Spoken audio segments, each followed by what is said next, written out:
All right, All right. guys. Fun to have you here. You have a lot of questions. Let me help you to build the best business of terror films as possible.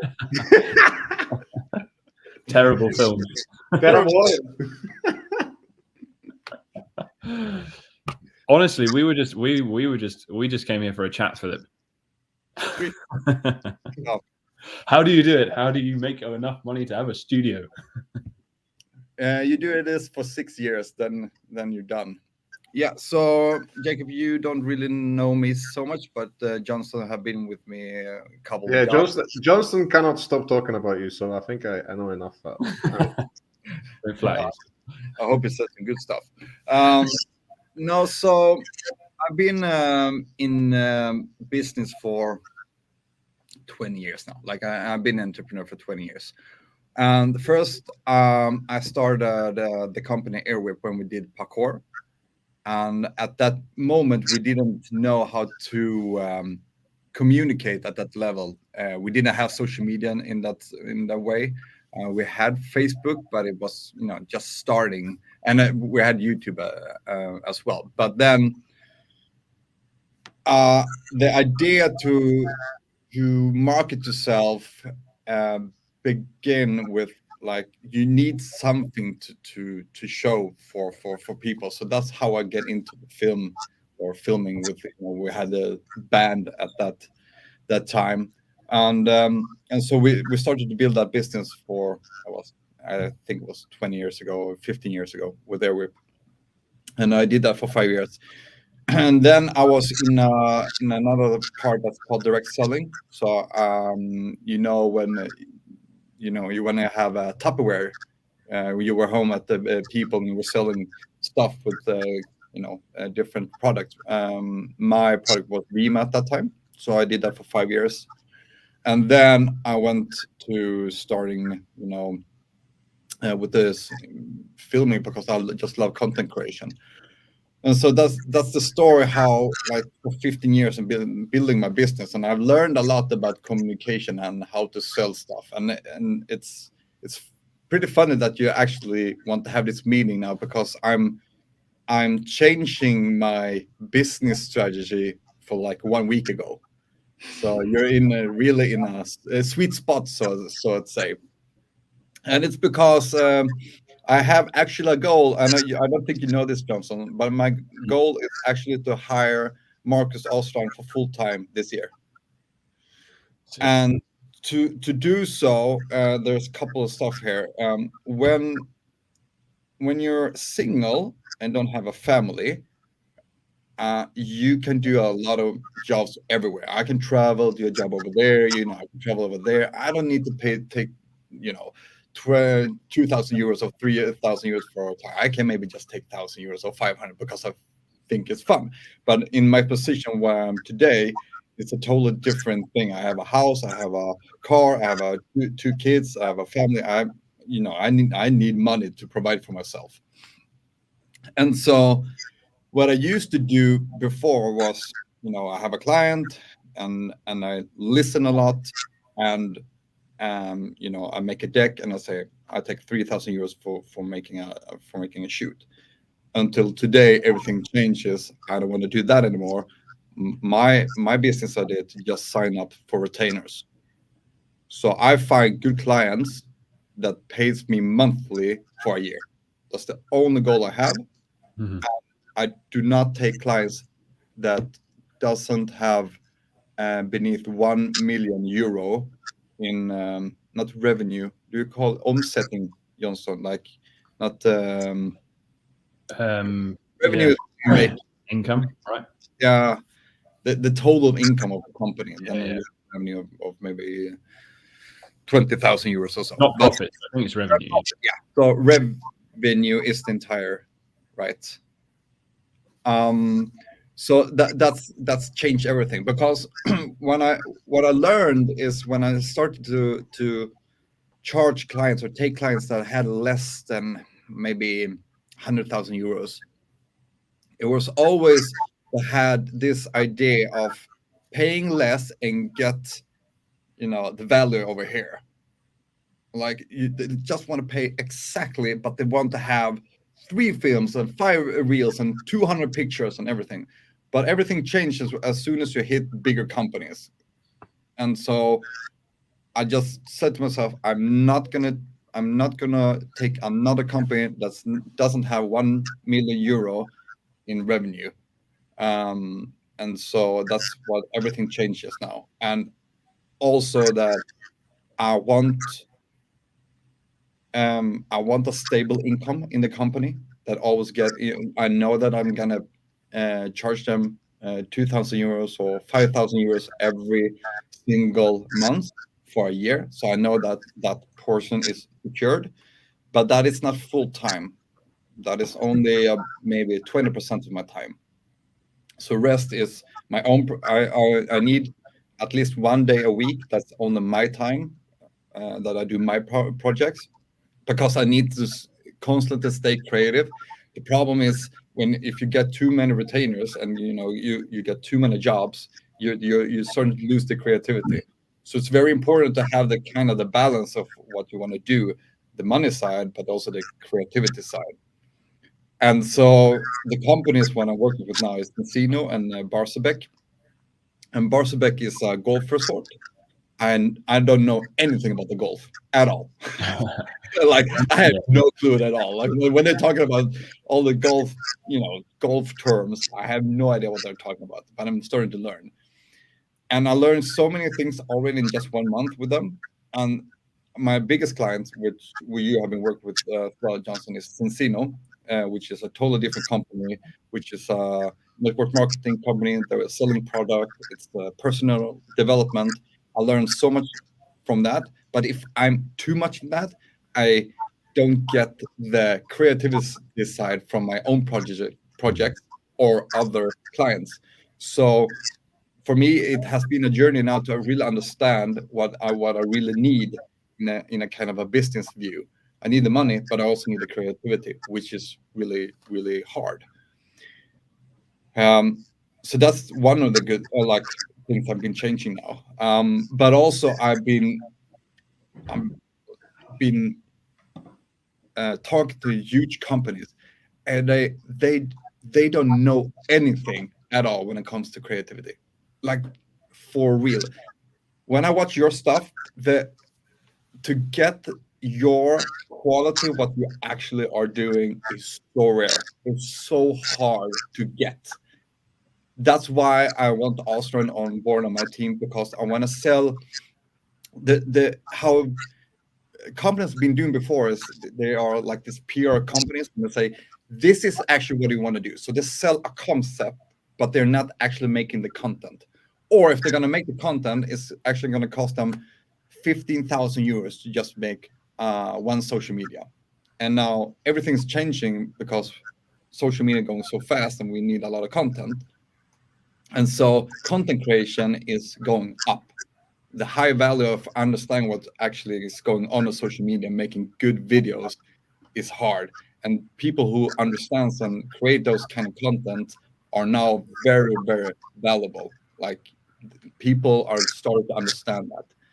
The time when Coca-Cola or big companies are starting to hire just content creation, when they really understand that, then it's going to go like this, and maybe we're going to change our rates. But at this time, content creation is so high valuable because it's so hard to get good people.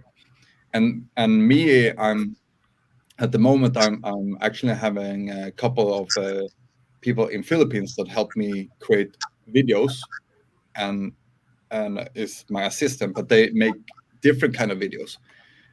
And so when I send it out, I need a content creator. I got about 450 mails that people want to work with me. And I was watching all the videos, and 99% of them sucks. Or they want to be like Alex Hermosa or Ali Abdallah, like all this kind of style. But your style, what you guys have, is so good. And so you guys are very, very, very valuable for companies. Now I'm just talking because I'm getting so excited. It's a thing though, isn't it? Like, because I think Jacob and I realized that, and I think we both have a similar skill set. And I think now it's about trying to really focus on like getting our name out there and making it so that companies can see us and see what they're like missing out on, or what we could offer them, so to speak. Because yeah, a lot of people have to really focus on getting better at the creative part of filmmaking. Whereas I think Jacob and I, at least, certainly we can get better, but I think it's at such a level that yeah, we could be making great videos for almost any company, but it's just about getting our reach out there and letting people know about us. So what's the challenge today then? I'm not sure we know what the challenge is yet, because we're so new in what we're doing right now. What do you want to do then? You want to get more clients? Yes. So basically, well, to be fair, our challenge is approaching clients and being able to approach them in a way that they want to work with us. Because when I was a freelancer, well, I am still a kind of like a freelancer, especially when I was based in the UK. It was like after you get some sort of networking going, you get clients, and like I never really had to reach out to anybody. Like I did not even reach out to any clients. I was busy all the time because it's like this kind of word of mouth. If you do good work and you communicate with the people and they like you, you just the work comes. And for me as a freelancer, it's good money. So I wasn't chasing to be like fully busy every single day, like just enough money, like it's plenty. And I never gained those skills of reaching out to clients. So this is why I lack in, so it's just like this kind of outreach. And now we're in a position where we should be reaching out to people. This is why we are doing like networking, kind of like with you, like having this talk so you can give us advice and everything like that. And we're going to do a little bit more networking where we're like, go on a call and maybe reach out to certain agencies or stuff like that, just so we're kind of like on the radar with other people around, just so we can get the ball rolling and just get ourselves out there, I guess. But what is your like end goal? Is it you're talking about you want to get some clients, you want to get some work, you want to get your name out there? Do you have an because what is your current niche? Is it going to do Johnson like my kind of Sensino, or is it more out in the wild west, like outside in the mountains? What is your ideal client? What do you want to go work with? I think we want to really focus in on the niche that at least I feel like I've developed since coming from parkour, which is the sort of outdoors adventure,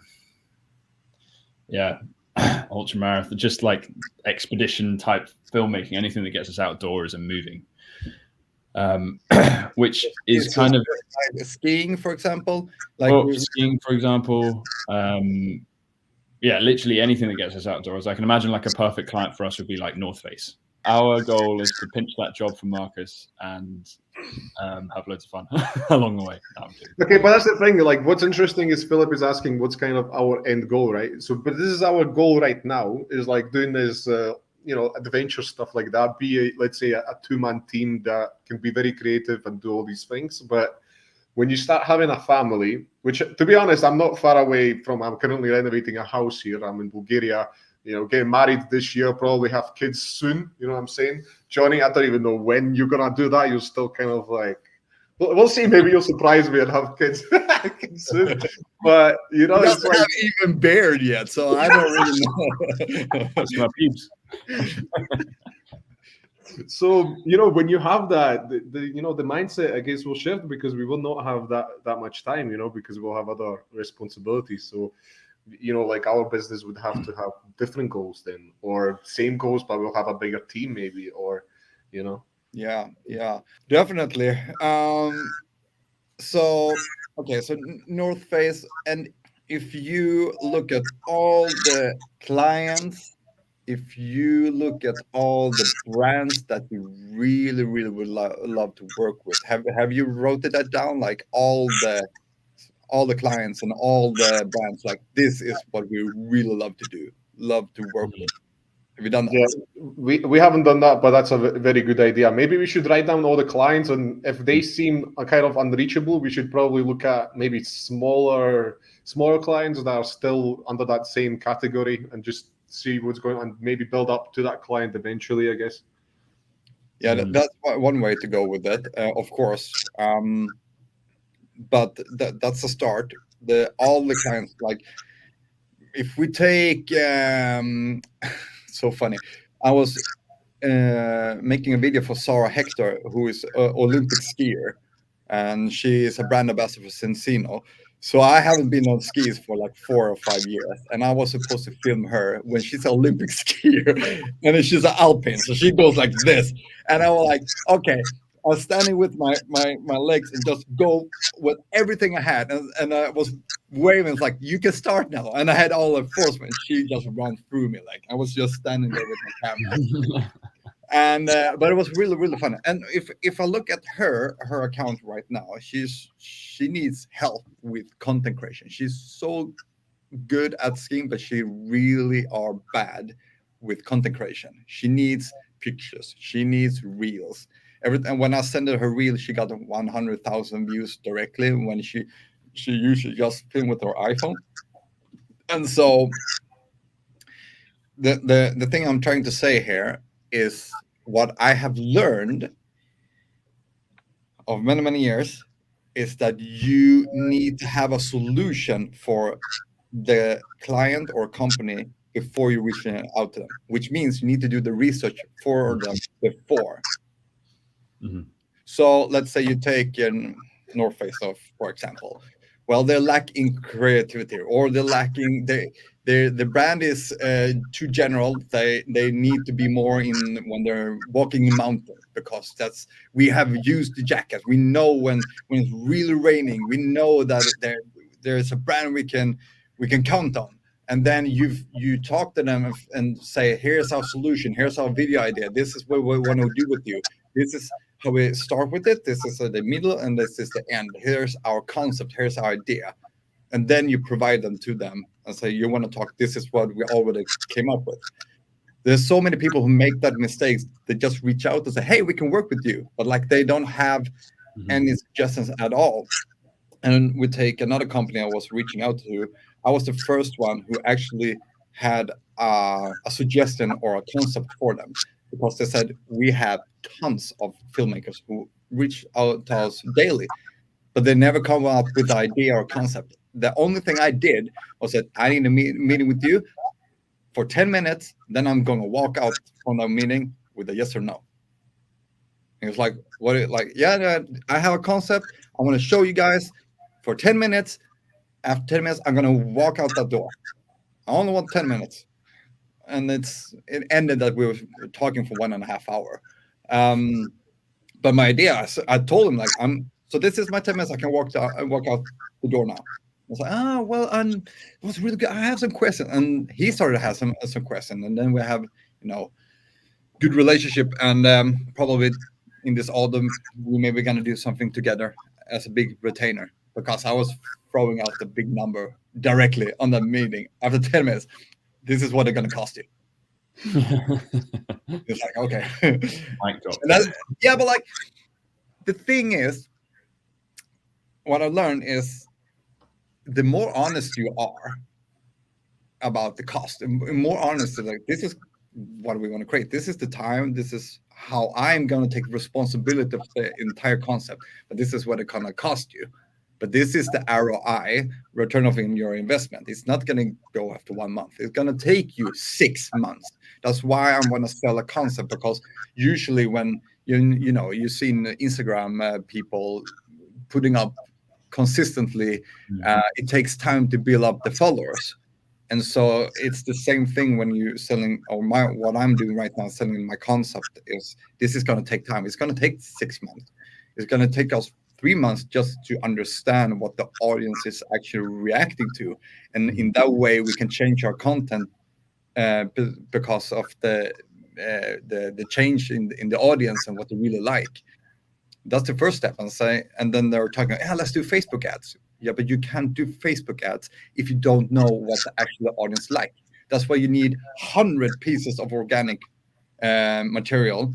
And when you see something go viral, or viral, it can be 15 or 20,000 views because it's a small account, then you make an ad of that kind of content, and you change a little bit and more call to action, because that's how you do an act, because you had the reaction of it. So that's why I'm trying to teach my client as well, if they're usually 99% they don't really know. Like they hire someone today to be social media expert, and they do all of this with the phone, which you can do, but they don't really know what's really working. The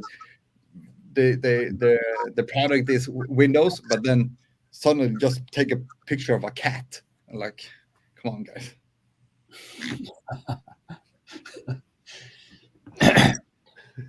What's your experience like?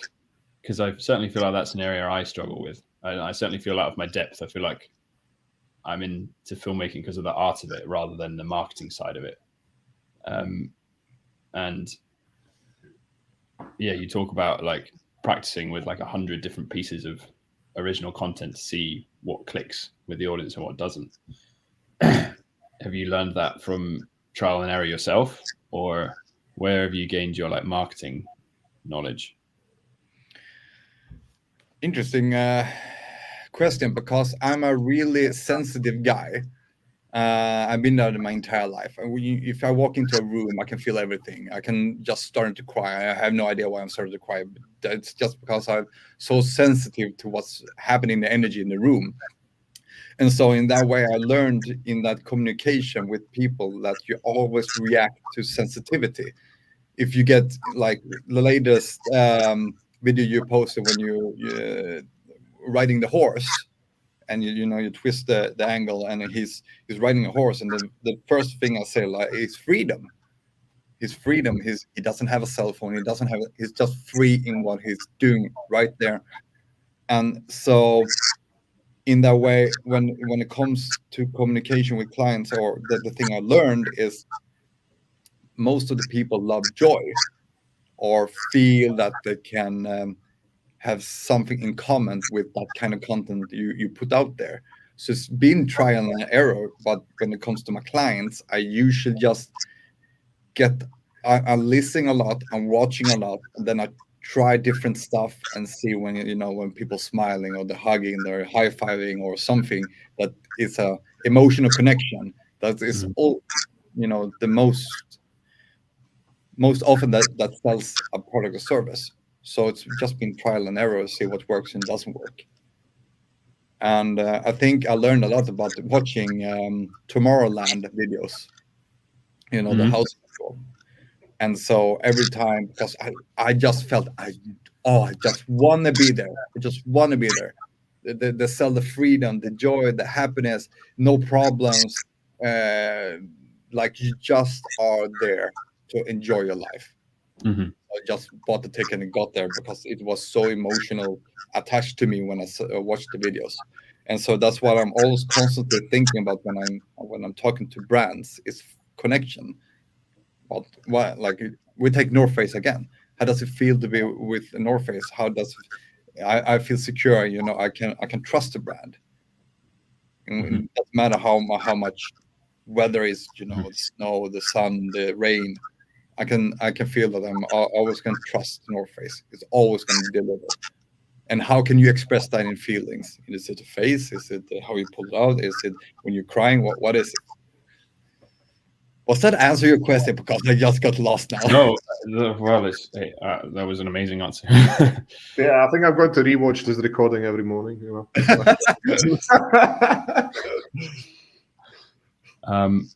I think that was the emotional answer, I suppose, is like making that connection. And maybe there isn't like I don't know. I don't understand the algorithm myself. And I always find it's quite hard if you're trying to create content for a company where they're trying to reach as many people as you can. And for example, you with your own brand have like 200 followers. It's like, obviously that's an example of how good you are at creating that content for yourself. And it's that's quite a hard game to play, isn't it? To sell the idea of, okay, I'm going to make you viral content, blah, blah, blah, but then you don't have any yourself. And I think that's the case for a lot of us. Yeah. I totally understand. You just take me as an example. I'm in 2,500, 2,600. Who am I to speak to get viral and have a lot of followers? So it's not about it's not about showing the followers you have at the moment. You just need to show your craft. And so it all depends what kind of brand you really want to work with. So there's a couple of ways to go with it. The free way. Give me one day to shoot a video with for your brand, and let me show you how good we can make videos for free. So now that's a risk, because then you have to work one day for free, and then you have to edit for 3 days. And I mean I've done that a couple of times, and 60 or 70% it pays off. 30% it doesn't. So that's the one way to go off. If when it comes to your Instagram, you should just keep delivering high quality videos. That's what you should do. Not focus on the numbers. Focus on delivering high quality what you're actually doing, and So, use that. Yeah. sorry. So right now, because for us, we're focusing on reels actually, and but when I make reels, man, I don't know. It's just I, I don't know if I like reels. Okay, they're addictive. That's why people watch them and all that, because they're short content and you just flick through or whatever. But like we're trying to focus on reels now to, I don't know, get more of our eyes on our page, because if you make like some longer videos, most of the time they barely get any views, So what should we actually concentrate on? Obviously, I know we need those longer pieces, because like if there's a client that they want to see something, then this is what you show them. You don't want to show them a bunch of reels, So Do you have a web page for you guys to begin with? yeah. Just send clients over there, and then if you have interest in to really build your brand on the social media, just keep posting reels. Just keep. I mean, take my wife for example. Have you seen that, Johnston? Yeah, I did. I was like, wow, she is rubbing you in the Like, dirt. need an IKEA hack. Yeah, yeah. Million views on that shit, and I'm constantly fighting here. Like, taking hours to create by one reel, and she makes one reel and it goes viral. Then she makes another reel and it goes viral. She had 3 reels that made over 5 million views. And so just keep posting reels, and eventually someone will go good. Like if it's 5,000 views or 20,000 views. But then again, it all depends what your end goal is. If your end goal is to be an influencer, get paid off by brands, sure. If your end goal is to have a lot of numbers, to feel secure about yourself, that you have something to show your clients, no, because you guys are very talented. You should just pinpoint them to your website. Make the best fucking reel you can do it, and pinpoint it to the website, not just social media. I think that was the point. I don't know if you saw our intro video, but I think that was the whole point of that. Oh, I was so stoked. I was so happy for you guys. I was like, really?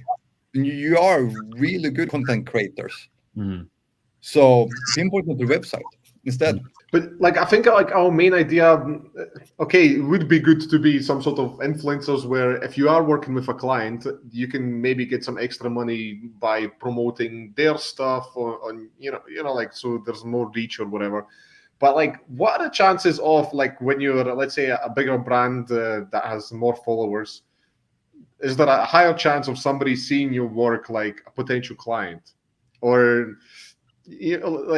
or is it better still to, like, let's say, focus on LinkedIn and reaching out to those companies that we want to work with? Is there a chance of a high company reaching out to you because then maybe it's more likely for them to see? Of course, it's going to be a higher chance that someone's going to reach out to you. But then again, if we take me, for example, I am not the best content creator out here in Sweden, and definitely not in Europe, and definitely I'm not even near. But what I'm really good at is that I'm listening to what client needs. Instead of being the best editor out there, I'm more in like, what does my client really need? And taking like your client Zinzino, for example. Yeah. Like, how valuable, honestly, do you see your role within that company? Really, a lot, because I know all the new ranks who people gets the new ranks. I know all the people. I've been there for a long time now, so I know all the people. I'm constantly communicating with the sales director for Norwegian or for Northern part of Sweden, and so we I know what's valuable for them, and I'm also not afraid to test new stuff. That's why they like me, because I'm always trying to test and push the limit for the company's sake. So I'm always trying to figure out how can I do this better, how can I create this, and it's always a risk. But they like when I take the risk, because sometimes it goes well, and sometimes like no, we don't like that at all, and I have to start on from the beginning again. But if you guys get into Sensino today, like you will have no idea. You will have no idea. It will be such a long learning curve for you guys to actually know who's who and what, how valuable, what do we need to hear for now. The theme for the entire year is impact. So this trailer I just made, I just sent it like 1 hour ago. It's not the trailer I made before. It was more like dark and powerful and make impact, the statement, and so I try that instead of always making the same trailer. So I'm always trying to figure out what is the best for the company this year or this trailer. So and that comes again back to relationship. So the more I talk to them, the more I'm in depth with them, the more you're just gonna have me and hire me, and that's why I have a retainer with them, because they know that I'm always consistently gonna work with them. So relationship is more and more important than just get one client and get one job. Do you guys have any client like today? Both of you like, oh, this client I work. Yeah, I know the guy when you work with Kilimanjaro, right? Yeah, I work with them quite a lot, but they have an interesting niche in the sense that the product that they sell costs so much that they just need to sell one more product and they've completely covered the cost of me, which is quite rare in the sense because I mean most companies are selling I don't know, something that doesn't cost much more than like 100 quid, like clothing or like products or I don't know. So I hear what you're saying. Like you have to deal with each client and their own niche, very specific in a specific way. Yeah, I suppose I haven't. It is interesting though because I think there's more the clients I do have benefit more from like the art that I create rather than these like short little clips. But I don't know. Yeah, and if that's your thing and you like it and they like it, then then you're all good. Then you're all set. And so that's why you need to find with another client if you want to have a retainer, or if you want to have a sell one. You know, like take Toughest for example. They buy you for one time, and you go there and you're done. So it all depends what you want to sell and what you want to do, and that you feel, because as us as a content creators, we also want to get kind of an ego, but acknowledge for our actually work, because you put your time and energy so much into the project that you want to make your client really happy with what you have created. Like the first time you have a new client, you don't know how they're going to react, and you just send there, you're sweating like, are they going to send back the email? Are they happy with it? Like, are they going to ask to change the song? Yes. Are they going to ask? Oh, that has happened to me. Oh, Hilde said that once to me, and I just sent her a picture with me like this. The CEO, the owner of the entire company, billion-dollar company. But it's also hard because we're emotional. We always thought, or that's how I do it. I don't know if you guys do. Like you listen to a lot of songs, and then you find that song, and you know, oh, if I'm gonna create a video for this kind, I always had the song in my head. So when I'm filming, I'm like, oh, I need this shot, and I need this shot. Do you guys do that, or do you do I, the? I always, I always want to do something like that, but I could. I never actually searched for a song beforehand, and then I spend so long trying to look for a song that suits like this kind of theme and all that. I spend so much time on Artlist; it's actually crazy. Just song after song, I'm just listening to like 5 seconds of every song or something like that. But I'm at the same. And if all the companies knew, like, they take so much time Yeah. to find the right song, it's so consuming.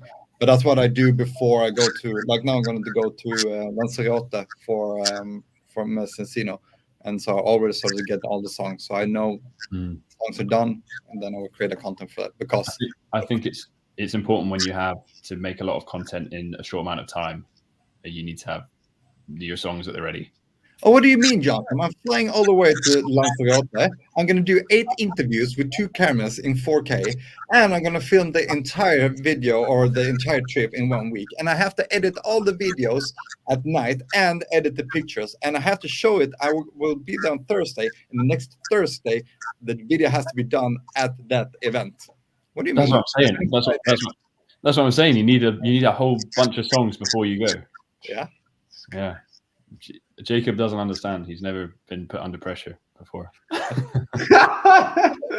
but the good thing, and I try so hard to have you on there on board, but the and I don't know how you guys work, but the thing we had, Johnson, was a crush. No, but the thing was that I had the idea, I had all the clips, and then I ran out, and you made all the details. So I made it 80%. You made the 20% that make the edit go from here to here.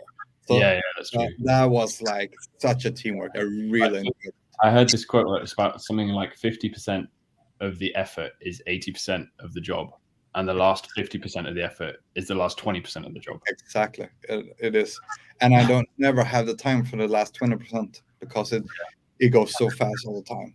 And I'm trying to push out, like, I need this, like, no, we don't have a budget for it, like, but we need to go over there. It's time for us to take it to the next level.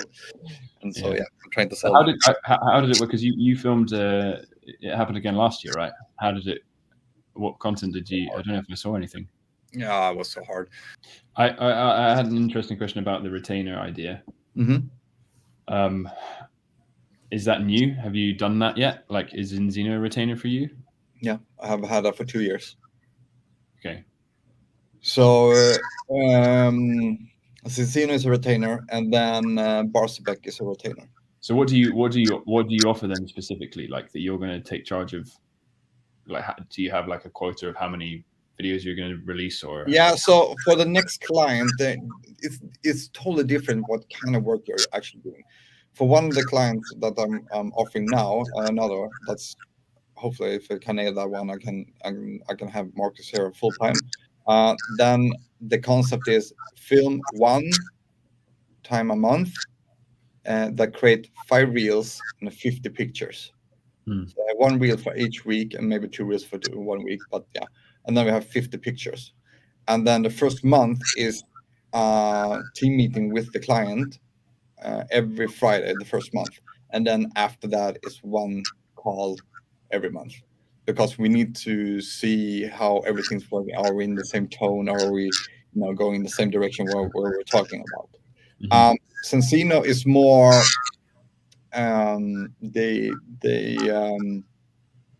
it's a quote or deck for every time I go outside my studio, but they have X hours from me to work with all the content. So now I'm making a trailer for them, making a countdown video for them, but because I have so much footage for them, they actually send me a NAS server now for 7,000 euros because I don't have enough space. So I'm actually have another server here, so I'm gonna put all that stuff over there. So they use me kind of like an employee, but like I have so much footage for them, like they can reuse, and they need a trailer or they need a footage or they need me to edit 3 ambassador videos. So everything is hour basically. They have X hours for me here, and those hours they can use whatever they want. And how much of your time does that take up doing just both of those retainers? That takes me, because there's too big now, so 70%, Yeah. 70% of my time. But the good thing is that I can always change the hours. Like, I always send to Varsvik, I'm going to Lanzarote, I'm going here, I'm going here, I'm going here. This is my time. Like, I'm not available at this time, but I can be available at this time instead. Hmm. So, but Interesting. so one client is good enough for you, Jonathan, and one client maybe is good enough for you, Jacob, and then you have more free time. As soon as you get another big retainer, it is a risk, because it might take so much of your time that you're losing the opportunity to take other jobs. So what would happen in that instance? Let's say we have two clients, big clients on the retainer, just like you, right? And then some other retainer comes along, and we probably might not have enough time for that. Do we hire somebody for our team at that point, or what do we do with that client? Yeah, I would do that. Hire someone, just, but all depends on what kind of negotiation or talk you have with them. Yeah.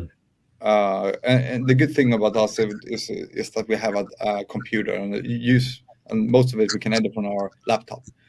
So if sometimes it's happened, like, oh, I can't do it today, but as soon as my kids sleep, I'll start editing and make up for that in those 2 hours. Hmm. It depends how your life is at the moment. Mm. For me, I can't work on weekends because I have the kids. Like, there's no chance, and so weekends are really holy for me. Yeah. What's your goal with Studio Ljungberg? Now, so I didn't have any goals, that I want to be a big company, 10 employees, make 5 million euros. Like, that hasn't been my goal. But um, something has happened that I really want to have Marcus on board.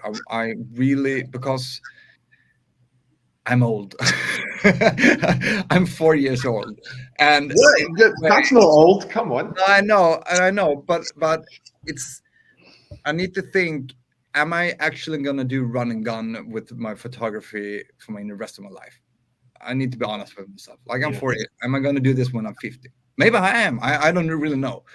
But I'm more in a depth. I love to be with clients. I love to sell stuff, Mhm. because I love, because this is just in my nature, because I believe in my product so well. So I had no problem at selling it at all.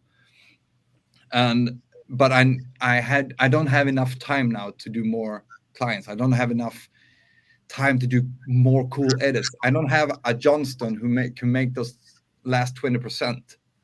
So it started now. Like, I really want to have Ostrand. Mhm. That's my goal right now. And I talk to him every day, and he gets excited. I say, I'm gonna to have you here. I'm selling like, I'm doing everything I can here. So I'm really close to have 2 more clients on the Mm. retainers. And Do you, it's so weird. As soon as you switch your mindset, it, like, how much you're actually gonna get paid. You just say it loud, and you just put the number there, and that's your new bar. Mhm. That is your new bar. And so I'm telling all the clients, yeah, no, I won't take another client that doesn't pay me 2,000 euros a month. That's not. Mhm. That's not gonna happen. Then you're not my client. Mhm. Or 3,000 euros a month. As Mhm. soon as you put that number out there, as soon as you just, this is my the client I'm looking for, you're gonna find those kind of clients. But as soon as you start, 500 euros there, or 300 euros there, or Yeah, no, no. 15,000 euros, like, it all depends. But as soon as you set the bar, like, Mhm. we are not gonna take another client that doesn't pay us over 3,000 euros. Not gonna happen. Mhm. And then you're starting to get those kind of clients, and then you won't have any problems with sending an invoice, because they got the money. That's true. So you Oh, yeah. just need to find your, like, I want this amount of money, and you just put the number. And if they say, let's say you say 3,000 euros a month, and they say 2,000, and you say, no, that's not our ideal client. 3,000 euros is our ideal client, and you keep. Mhm. Yeah, one question I wanted to ask you, because we're in a little bit of a different situation. Obviously, you're in Sweden, right? So you're like, you can have the client, amazing big clients just around the corner or something like that.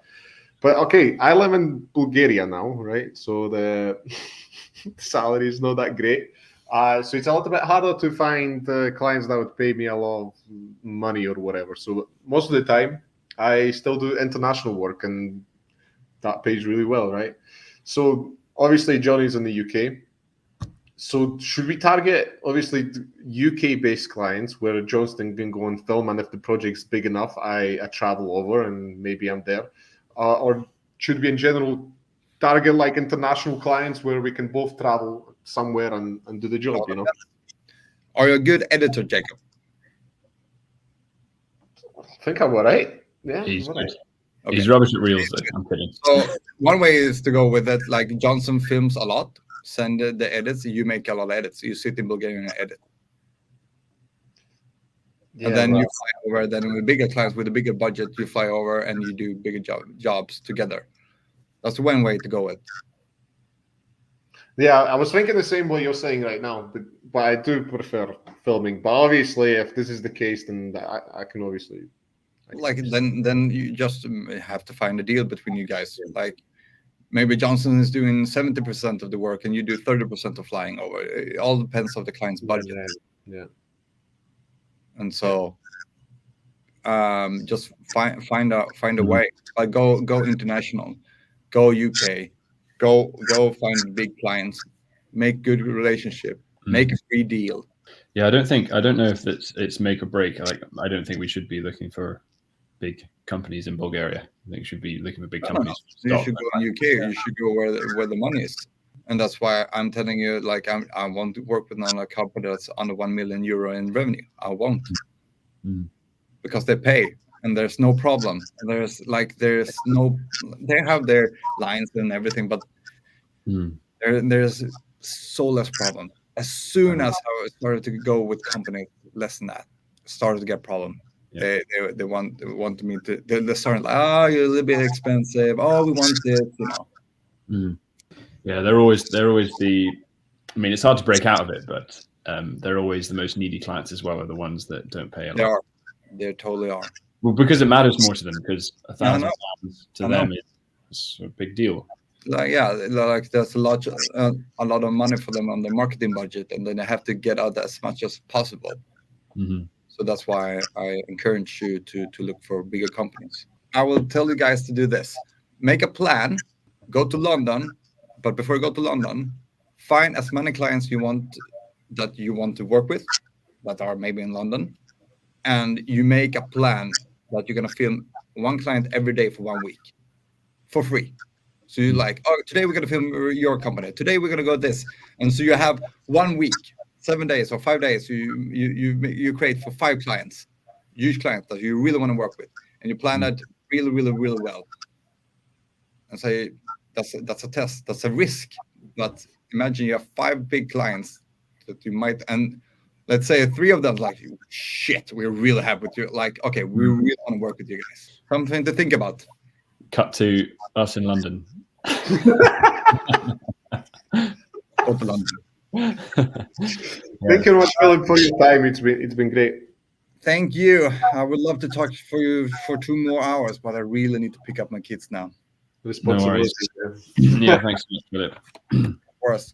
You can always contact me at any time, whatever you want. Likewise, man. I would love to help you out and see you grow and be successful and make fucking a lot of money.